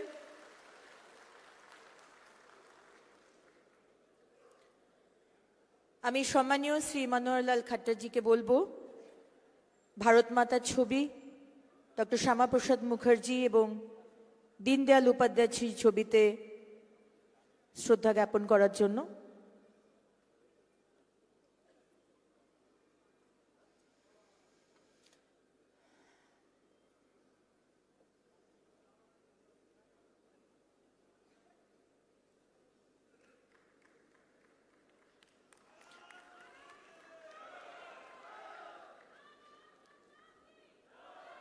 भारत माता की, भारत माता की, भारत माता की।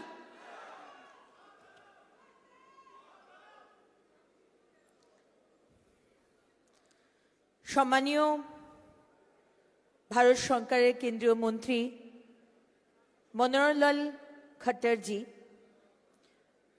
উনি ভারত সরকারের 33তম মিনিস্টার অফ পাওয়ার and 40তম minister of housing and urban affairs. আমাদের মোদী সরকারের এই তৃতীয় দফার যে গভর্নমেন্ট, উনি 10তম চিফ মিনিস্টার হরিয়ানার ছিলেন এবং কার্নাল কনস্টিটিউয়েন্সি থেকে উনি বহুবার লড়ে জিতে এসেছেন। এবারও উনি লড়ে জিতে এসেছেন। আমরা অত্যন্ত গর্বিত এবং কৃতজ্ঞতা জানাই সম্মানীয় খাট্টারজিকে আজকে আমাদের এতটা সময় দেওয়ার জন্য। আমি এবার সম্মানীয় কেন্দ্র সরকারের মন্ত্রী মনোহর লাল খাট্টারজিকে বলবো তার বক্তব্য রাখার জন্য।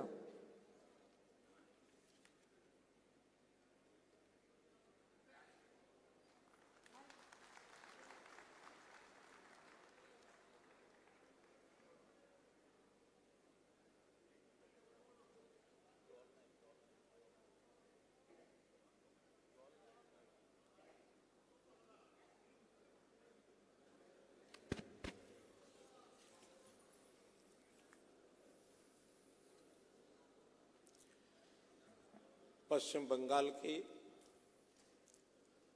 आज अपनी इस विस्तारित प्रदेश कार्य समिति की बैठक में मंच पर विराजमान अपने इस प्रदेश के प्रभारी,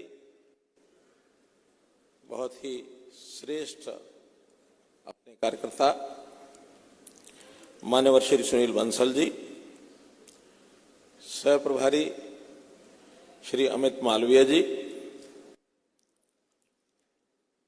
हमारे एलओपी, हमारे अध्यक्ष माननीय श्री सुकांत मजूमदार जी, हमारे LOP leader opposition Shri Suvendu Adhikari ji, संगठन मंत्री श्री अमिताभ चक्रवर्ती जी, सह संगठन मंत्री श्री संतोष ढोड़ जी, अपने केंद्रीय मंत्री जो भारत सरकार में हम लोग साथ काम कर रहे हैं श्री शांतनु ठाकुर जी, पार्टी के अपने सभी पूर्व प्रदेश अध्यक्ष माननीय श्री आशिम घोष जी, श्री दिलीप घोष जी, श्री राहुल सिन्हा जी, श्री तथागत राय जी और हमारी बहन श्रीमती अग्नि मित्रपाल जी, उपस्थित सभी हमारे सांसदगण, विधायकगण, पार्टी के पदाधिकारीगण, आत्मीय कार्यकर्ता बंधुओं, भाइयों बहनों, आज बहुत ही खुशी की बात है साथियों कि बंगाल की इस पावन भूमि पर मां काली के चरणों में मैं नमन करते हुए आपके बीच आया हूं। बंगाल में आना तो पहले भी हुआ है, लेकिन इस प्रकार से पार्टी के किसी बड़ी कार्यक्रम में मेरा सौभाग्य है कि मैं पहली बार आ रहा हूं।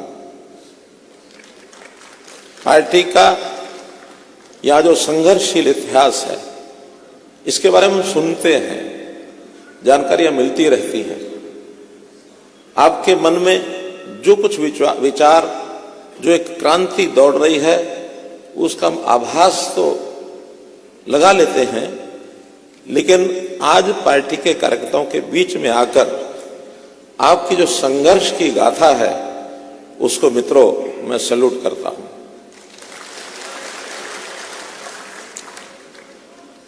मित्रों, हम हरियाणा के लोग हैं, हम एक दूसरे को अभिवादन करते हैं तो राम राम से कह के करते हैं। तो सबसे पहले मैं अपनी ओर से, हरियाणा की ओर से और विशेष करके देश के नेता अपने प्रधानमंत्री श्री नरेंद्र मोदी जी की ओर से, राष्ट्रीय अध्यक्ष की ओर से आपको सबको राम राम कहता हूं।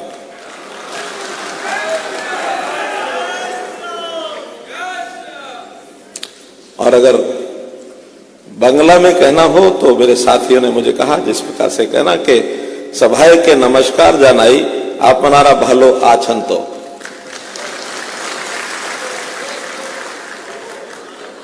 एक शब्द मुझे कभी कभी बंगाल के लोगों से मिलता हूं तो पुराना शब्द याद आ जाता है, बाबू मोशार। आजकल पता नहीं चलता कि नहीं चलता है, लेकिन हर प्रदेश की अपनी एक छवि होती है, अपना एक काम करने का तौर तरीका होता है। देश भर में जब हम जाते हैं तो हम वाक्य का प्रयोग करते हैं कि देश भर के कार्यकर्ता और अपना पसीना बहा करके खूब मेहनत करते हैं, लेकिन यहां मैं कहूंगा कि बंगाल के कार्यकर्ता हमारे पसीना नहीं, खून बहा करके पार्टी के लिए काम करते हैं। अपनी जान हथेली पर रख करके काम करते हैं।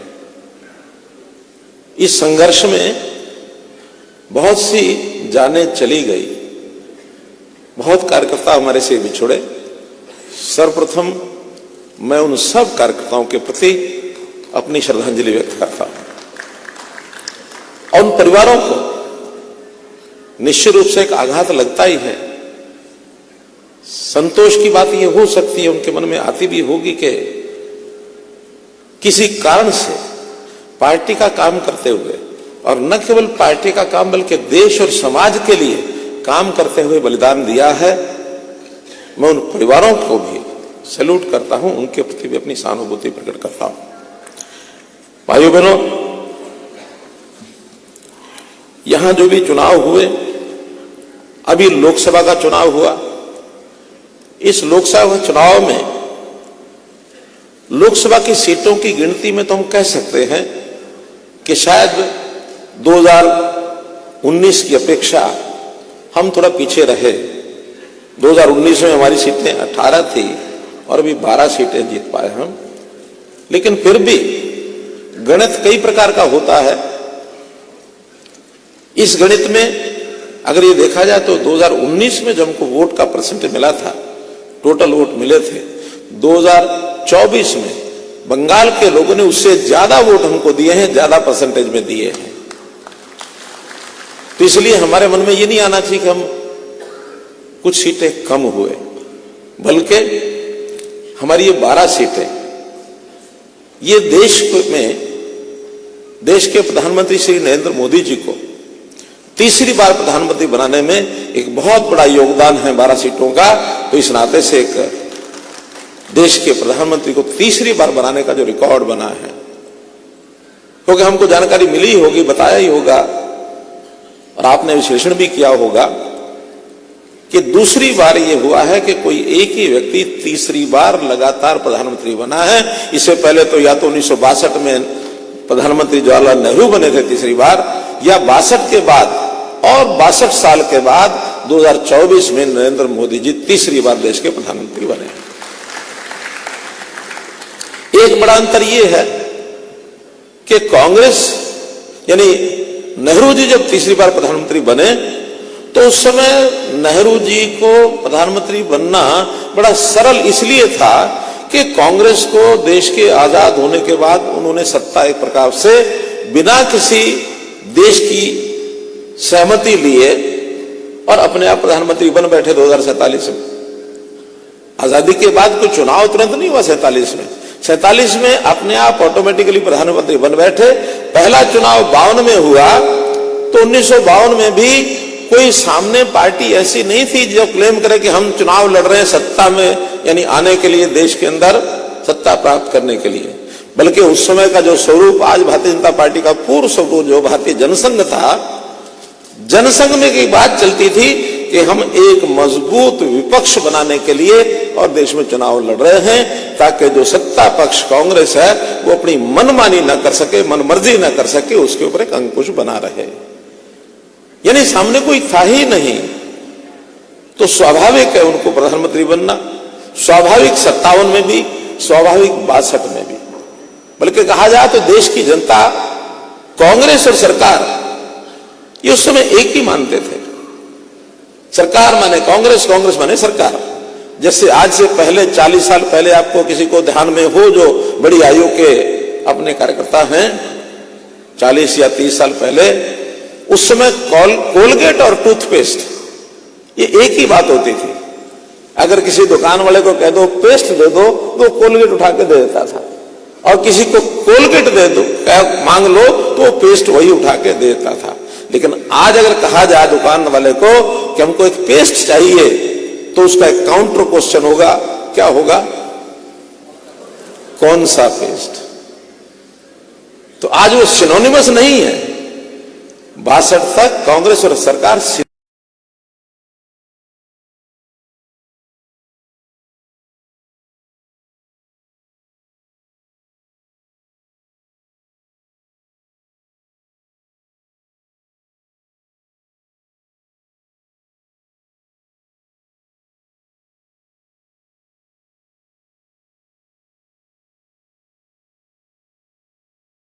सिनोनिमस थी, इसलिए वो तीसरी बार जीत के आ गए थे। लेकिन स्वाभाविक है, पहला चुनाव है कि विपक्ष के लोग भी खुश हैं। पहला चुनाव है, सत्ता पक्ष भी खुश, विपक्ष भी खुश। अभी विपक्ष के खुश होने का उनकी जो गलत फहमी है, जो उनको भ्रम है, वो क्या भ्रम है उसका भी विश्लेषण करना चाहिए। पहला भ्रम तो उनको यह है, वो कहते हैं कि आप लोग बहुमत में नहीं आए। बहुमत होता 272 सीटों का, एनडीए को कितनी सीटें मिली? 290। तो बहुमत है कि नहीं है? है कि नहीं है? ये ठीक है कि हमारी भारतीय जनता पार्टी की अपनी सीटें 240 है। भारतीय जनता पार्टी की सरकार नहीं, ये सरकार है एनडीए की। और इसमें अगर उनको, उनके लोगों को उनको बताना हो तो किस ढंग से बताएंगे कि जब यूपीए की सरकार बनी थी 2009 में और 2014 में, उस समय का विश्लेषण भी करना चाहिए। उस समय भी यूपीए एनडीए दोनों का आमने सामने मुकाबला था।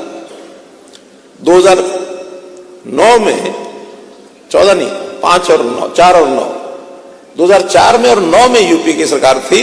तो 2004 में यूपीए की कितनी सीटें आई थी, किसी को मालूम है?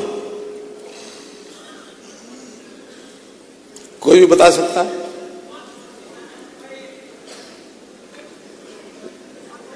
कोई बताया खड़े होके? 147 थी, वो कांग्रेस की थी। यूपीए की 225 के आसपास थी। यूपीए की सीटें 225 थी। बहुमत कितना होता है? 272। उनका बहुमत नहीं था। उन्होंने थर्ड पार्टी अलायंस करके और आफ्टर पोल अलायंस किया, तब वो सरकार बनी थी। इसलिए बिना बहुमत की सरकार वो थी उनकी, जब पोस्ट पोल अलायंस करने के बाद उन्होंने सरकार बनाई। और यही स्थिति 2009 में भी थी। 2009 में यूपीए की कितनी सीटें आई थी?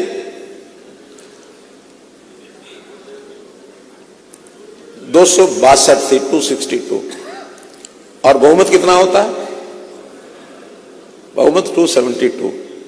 तो उस समय बहुमत नहीं था। उस समय भी उन्होंने पोस्ट पोल अलायंस करके थर्ड फ्रंट के साथ मिलकर सरकार बनाई थी। और इन दोनों बार कांग्रेस की सीटें, आज हमारी सीटें 230 हैं। उस समय कांग्रेस शासन में मुख्य भाग पार्टनर होने के बाद भी उनकी सीटें 230 से भी कम थी। एक बार तो 143 जैसे बताया गया, और दूसरी बार भी कुछ 162 या कुछ ऐसा समथिंग था, लेकिन बहुत कम थी। वो उस समय को भूल गए और आज कहते हैं कि हमारा बहुमत नहीं है। स्पष्ट बहुमत 290 के साथ हमने सरकार बनाई है।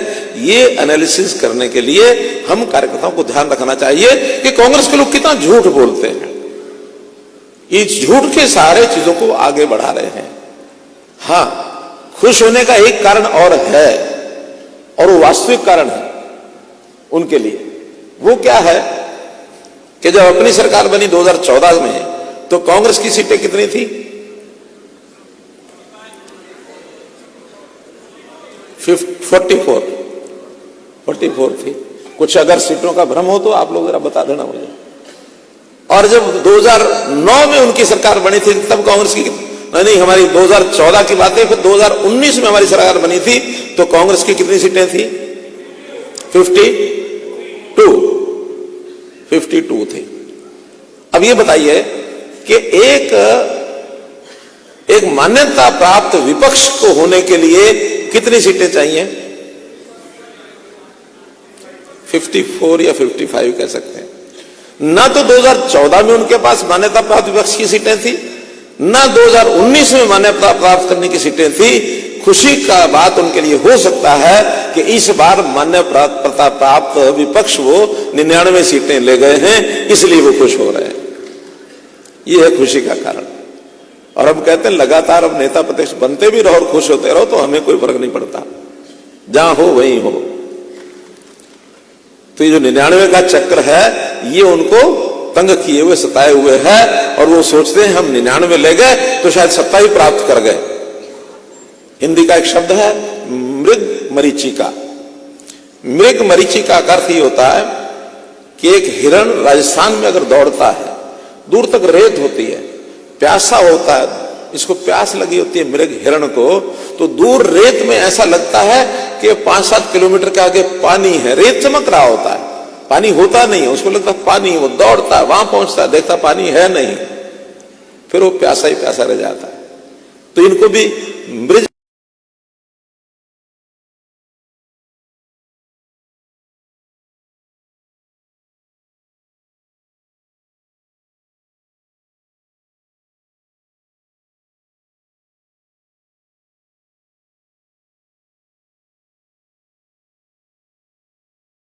मरीचिका की बीमारी हो गई है। इनको लगता है 99 सीट के पास खड़ा था, भी 99 आउट ऑफ, मैंने कहा आउट ऑफ 543।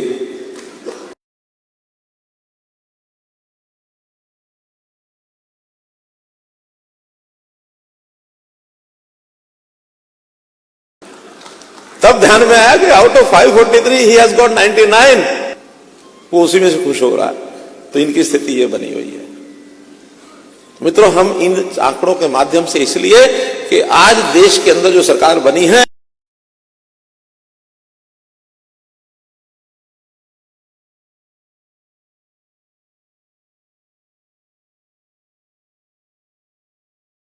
देश की जनता ने हम फ्रंट है कांग्रेस का, एक फ्रंट है टीएमसी तृणमूल कांग्रेस का। अब यह दोनों फ्रंट पर एक का तो झूठ लगातार बोलते जा रहे हैं। चुनाव के अंदर जो जो झूठ बोले, यहां भी शायद लोगों पर असर किया होगा। कांग्रेस का लोगों का एक प्रश्न था कि मोदी जी को सरकार बनाने के लिए तो 272 चाहिए, व्हाई इज डिमांडिंग फॉर 400? वो 400 क्यों मांग रहे हैं? 400 पार की बात क्यों कर रहे हैं? This was the question, silly question like that, कि एक विद्यार्थी को यह कहा जाए कि you can pass out your class after getting 35%, why you are aiming at 98%? किसी बालक को कोई पूछ सकता है क्या कभी, आप होशियार हैं पढ़ाई में, अपना टारगेट 98% क्यों रखा है, whereas you can pass the class after obtaining 35% only? कोई पूछेगा किसी बालक को?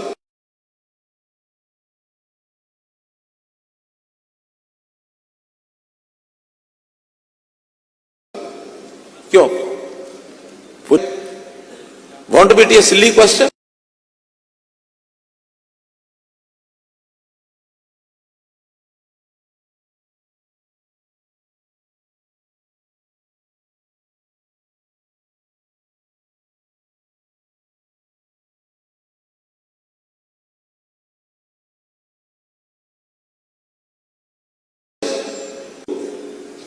आगे याद रखने के लिए जनता को कहा है, संविधान की हत्या तो उस दिन हुई थी। संविधान की हत्या कांग्रेस ने की 1984 के अंदर। दंगों के अंदर कितने ही लोगों को इन्होंने मारा, और मरवाया नहीं, खुद अपने लीडर्स ने, इनके लीडर्स ने उनको मारा। संविधान की हत्या ये करने वाले कांग्रेस के लोग हैं, और बाकी जो साथी इनके जो साथ देते हैं वो सब लोग दोषी हैं।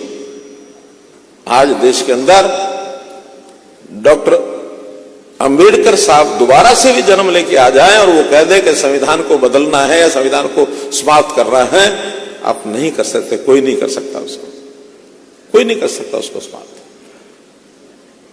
तो मित्रों, ये सारी चीजें हमको ध्यान इसलिए करनी कि कांग्रेस का जो झूठ है और उसमें जो समाज के अंदर ये भ्रम फैलाया, पार्लियामेंट में जो भाषण दिया कि यहां के लोग हिंसावादी यानी हिंदू हिंसावादी हैं, हिंदुओं को यानी एन ब्लॉक जिसको गाली देना और एन ब्लॉक दोषारोपण करना, ये उनको बहुत भारी पड़ेगा। बंगाल के लोगों से ज्यादा हिंदुओं के बारे में और कोई नहीं जान सकता। यहां हिंदुओं के प्रोधा स्वामी विवेकानंद जी जिस बंगाल के रहने वाले हो, वहां हिंदुत्व क्या है ये किसी को समझाने की आवश्यकता नहीं है, किसी को समझाने की आवश्यकता नहीं है। तो मित्रों, हम इस प्रदेश के लोग अपनी जो विरासत है, अपनी जो गौरवशाली इतिहास है, बंगाल देशभक्ति से ओतप्रोत देश की आजादी के अंदर कितना बड़ा योगदान है। जिस जनगण मन की आज हम बात करते हैं उसकी उत्पत्ति कहां हुई? वो बंगाल में हुई। कितने ही देशभक्त लोग इतिहास में भरा पड़ा है उनका। तो बंगाल के लोगों को इस प्रकार से उस स्थिति से आज इस स्थिति में लाने का जो काम जिन लोगों ने किया उस पर विचार करना चाहिए। आज का बंगाल आज से 70-75 साल पहले के जो बंगाल से तुलना करते हैं, अभूतपूर्व अंतर हमको लगता है, दूर बैठे लगता है। बंगाल के इस गौरव को समाप्त करने वाले यहाँ के जितने भी शासक, स्थानीय शासक सरकारें रही हैं, उन लोगों का पूरा योगदान है। चाहे पूर्व में वामपंथी सरकारें रही हों और चाहे आज तृणमूल सरकार, ममता दीदी की सरकार, इनका पूरा योगदान है। उसी पथ पर, उसी लाइन पर ये चल रहे हैं। यानी देश की प्रगति, प्रदेश की प्रगति, इसकी ओर ध्यान नहीं है। केवल अपना स्वार्थ, भ्रष्टाचार, घर भरना, और इनके जो वर्कर्स हैं जिस प्रकार की लूट खसोट करते हैं, उस लसोट की जानकारी मेरे से ज्यादा मित्रों आपको होगी। यहां पर जिस प्रकार से कहा जाता है तोलाबाजी, तोलाबाजी करते हैं यहाँ के लोग, महीनावारी लेते हैं कि नहीं, मंथली, हमारे यहां मंथली, साप्ताहिकी, छोटे छोटे दुकानदारों से, छोटे छोटे लोगों से इस प्रकार के बांध रखे हैं। और इस भ्रष्टाचार में तो बड़े बड़े काम करने वाले यहां की सरकार के लोग, आज सुबह मैं डीवीसी की मीटिंग में था, दामोदर वैली कॉर्पोरेशन, यानी इस डीवीसी के माध्यम से बंगाल का और झारखंड का बहुत बड़ा एरिया है जो उसके लिए वो काम करते हैं। आज से नहीं, 1948 से कर रहे हैं, लेकिन उनके काम में रुकावट डालने का काम यहां की सरकार करती है, यहां के मुख्यमंत्री करती है। तरह तरह के आरोप, उनको काम करने न देना, ये आज सुबह मुझे सारी घटनाएं पता लगी। मोदी जी के साथ जो योजनाएं मोदी जी ने दी हैं सारे देश के लिए, देश की सरकारें उसको अपना रही हैं, यहां की ममता दीदी की सरकार उसको अपनाती नहीं है, बल्कि उसमें घोटाले, पीएम आवास योजना के अंदर यहां का घोटाला ये जग जाहिर है। तो इस प्रकार की सब बातों को यहां का कार्यकर्ता झेल रहा है, उनको ध्यान रखना पड़ेगा। तो मित्रों, भाई बहनों, हमको इन सब बातों को ध्यान में रखते हुए अपने प्रधानमंत्री जी के विजन को आगे ले जाने के लिए पार्टी के नाते से काम करना होगा। हमारे यहां जो आज से 70 साल पहले बंगाल के व्यक्ति का एक गौरव, यहां की जो एजुकेटेड सोसाइटी, यहां के संस्कार, यहां की जो अच्छी बातें हैं, उनको वापस लाने के लिए संघर्ष तो करना ही होगा। इस संघर्ष में एक बात का आश्वासन मैं दे सकता हूं कि बंगाल का कार्यकर्ता अपने आप को अकेला न समझे। बंगाल के कार्यकर्ता के पीछे पूरा देश खड़ा, पूरी पार्टी खड़ी है। मित्रों,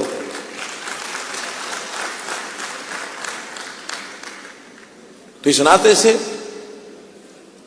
आज ही हमको अगले 2026 में शायद यहां चुनाव है, ऐसे ही है ना। आज 2024 ऐसा नहीं कह सकते कि भी इतना साल पहले, 2 साल 2.5 साल पहले हमारी ये विस्तारित कार्यसमिति क्यों हो रही है। विस्तारित कार्यसमिति सारे देश में हो रही है, जहां अभी का चुनाव है वहां भी हो रही है, जहां 2 साल 3 साल 4 साल बाद चुनाव है, या लोकसभा का चुनाव जब आएगा उस समय तक भी क्यों ना हो, लेकिन अपनी इस विस्तारित कार्यसमिति के माध्यम से कार्यकर्ता अपना पूरा ताकत, जोर, पूरी अपनी ट्रेनिंग करके, पूरे अपने उत्साह के साथ उन सब बातों के लिए लग जाए कि जो संघर्ष हम लगातार कर रहे हैं उसको मजबूत करने के लिए जनता को अपने साथ और जोड़ें। कार्यक्रम जिस प्रकार के केंद्र की ओर से आते हैं, बड़े छोटे सब प्रकार के कार्यक्रम आते हैं, आएंगे ही, लेकिन एक विषय जो अपने काम का आधार है, आज से नहीं, 70 साल 75 साल से पहले जनसंघ के समय से है, भारतीय जनता पार्टी जब से बनी तब से भी है, वो है डोर टू डोर संपर्क करना, वोटर टू वोटर संपर्क करना। हाँ, बाकी सब काम करेंगे, मीडिया भी अपनी जगह चलेगा, सभाएं भी अपनी जगह होंगी, नेता भी आएंगे, टीवी, अखबार, सोशल मीडिया सब चलेगा, लेकिन मूल सूत्र है कि हर कार्यकर्ता अपना जो उसका क्षेत्र है उसके अंदर किस प्रकार से अपने उस सिस्टम को मजबूत करे। हाँ, बंगाल में एक बड़ा क्षेत्र ऐसा भी है जहां शायद हमारे आज कार्यकर्ता नहीं होंगे, क्योंकि यहां एक डिवाइडेड सिस्टम है। एक डिवाइडेड सिस्टम के कारण से जहां हमारा प्रभाव क्षेत्र है वहां हम घर घर हैं, उस काम को चालू करना ही है। हर संदेश, जो पार्टी का संदेश है, जो केंद्र सरकार का संदेश है, वो घर घर पहुंचाने का काम हमको करना होगा। लेकिन जहां हमारा कार्यकर्ता नहीं है वहां भी हम किस प्रकार से आगे बढ़ सकते हैं, वहां से भी समाज के कुछ लोगों से बात करके जो राष्ट्रीय विचार के साथ जुड़ सकता है, जो अपनी पार्टी की विचारधारा को साथ लेके चल सकता है। एथनिकली किसी के साथ दुश्मनी करने की जरूरत नहीं है। समाज के हर वर्ग में समझदार लोग मिल सकते हैं। आखिर पूरा समाज एक है, मैंडेट सबका मिल करके है। कोई एक समाज का मैंडेट है, दूसरे समाज का मैंडेट नहीं, ऐसा नहीं है। ठीक है, जहां एक कदम कहीं उल्लंघन होगा, सीमा का उल्लंघन, वहां संघर्ष भी जरूरी है, लेकिन साथ साथ तालमेल रख करके आगे बढ़ने के लिए, क्योंकि ये लड़ाई सिरों की लड़ाई है, शरीरों की लड़ाई नहीं है। शरीर की लड़ाई हम दुश्मन के साथ कर सकते हैं, देश बॉर्डर के बाहर जो बैठे हैं उसके साथ तो शरीरों की लड़ाई कर सकते हैं, लेकिन जब देश का मैंडेट है उसमें अच्छे लोगों को कहीं से वहां से निकाल करके ला करके उनको अपने साथ जोड़ना, इस काम को भी अगर करेंगे तो निश्चित रूप से हम आगे बढ़ेंगे। कभी कभी मैं हरियाणा के साथ तुलना करता हूं बंगाल प्रदेश की कि बंगाल में आखिर क्यों इतना पीछे हट गया, तो यहां के जो ध्यान में आती बातें कि औद्योगिकरण को नष्ट किया है पिछली सरकारों ने भी, ये सरकार भी। और उस औद्योगिकरण को नष्ट करने के लिए जो ये लोक लुभावन नारे सामान्य गरीब जनता में देते हैं, मजदूर वर्ग में देते हैं, उसके कारण से अच्छे लोग जो इस प्रदेश की प्रगति के लिए काम कर सकते हैं वो बंगाल से भी पलायन हो रहे हैं।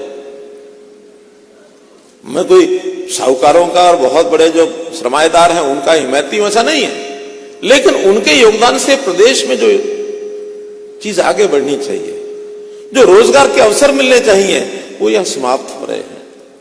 बेरोजगारी खूब फैल रही है, तो इस बेरोजगारी को रोकने के लिए भी हमको सरकार, केंद्र सरकार के माध्यम से जो प्रोजेक्ट है उनको आगे बढ़ाना होगा और इस प्रदेश सरकार के नकाब को उठाना होगा कि किस प्रकार से लोगों को बहका करके और समाज में जो ऐसे लोग हैं जिनके खिलाफ ये विषय चलाते हैं, तो उस नाते से इस प्रदेश की इनकम आमदन कैसे बढ़े।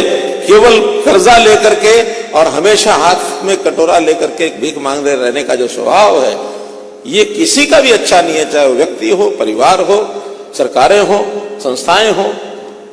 सबको आत्मनिर्भर बनाने का काम ये जब तक नहीं होगा तब तक देश में जो विकसित भारत की बात कही जा रही है, देश के प्रधानमंत्री जी ने कहा कि 2047 तक हमको इस देश को विकसित करना है। विकसित देश माने जो अपने पैरों पर खड़ा हुआ देश, और यानी कोई भी प्रदेश या देश दुनिया के सामने इस नाते नहीं जा रहा कि हम गरीब हैं, हमको कुछ दे दो। जो आत्मनिर्भर है वही बलशाली बनेगा। इस कदम को आगे बढ़ाने के लिए हमको जगह जगह पर, चप्पे चप्पे पर मजबूती से काम करना होगा। और जो प्रदेश, बंगाल जैसा प्रदेश, इसमें जरा और फोकस ज्यादा हमारे नेताओं को भी करना होगा, हमारे कार्यकर्ताओं को भी करना होगा। निश्चित रूप से हम आगे बढ़ेंगे, ऐसा मेरा विश्वास है। आपने आज के इस कार्य समिति में मेरे जैसे कार्यकर्ता को यहाँ बुला करके जो अवसर दिया, मैं अपने आप को धन्य मानता हूं। आपका बहुत बहुत धन्यवाद, बहुत बहुत आभार।